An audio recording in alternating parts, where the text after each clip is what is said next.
ভাই তুমি এদিক কই যাইতেছো? তোরা কি গোসল করবি?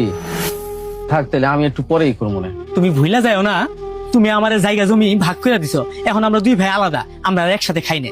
আমার জিনিস আমি ব্যবহার করবো, তোমার জিনিস তুমি ব্যবহার করবা। এই কলটা না আমার টাকায় দিছি, আমার টাকায়। আমার কলে গোসল করার আগে আমার পারমিশন নিতে হইব, আর আমি কোনো সময় পারমিশন দিবও না। তোমার মতো ভাই আমার লাগবো না, আমার জিনিস তুমি কোনো ব্যবহার করবা না।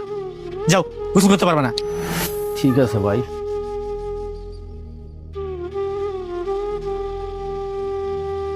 ভাইজান, বউ, আমার ভুল হয়ে গেছে। তোমাকে কলে আমি না কয়ে এই গোসল করতে আইছিলাম। ভাইজান, আপনি কিছু মনে করেন না। আপনি তো জানেন আপনার ছোট ভাই একটু বদমেজাজি। না না, ওর চেতারা স্বাভাবিক। ভুল তো আমারই, আর আমি ভুলে গেছি যে আমরা দুই ভাই এখন আলাদা হয়ে গেছি। ভাইজান, আজকে সারাদিনে কি কিছু খাইছেন? হ হ বোন, আমি খাইছি আমি। ভাইজান, আমার মনে হইতেছে আপনি আমার কাছে মিছা কথা কইতেছেন। আর না খাইলে আহেন, আপনার ভাই এখন বাড়িতে নেই। আমাকে ঘরে আইয়া দুটা ডাল ভাত খাইয়া যান। না না না বোন, তুমি কইছো এতে আমি খুশি। দেখো তোমার ঘরে খাইতে পাবো, ছোট ভাই আবার দেখবো তোমার লগে অশান্তি করবো। না না না, খাওয়া লাগবো না। একটা কথা কই বোন, আমার না খুব কষ্ট হয়, খুব খারাপ লাগে, কারণ মার পেটের কোনো বোন নাই।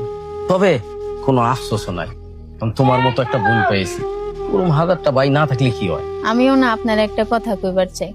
আমারও মার পেটের কোনো আপন ভাই নেই, কিন্তু আমার কোনো আফসোসও নেই, কারণ আমি আপনার মতো একটা বড় ভাই পেয়েছি।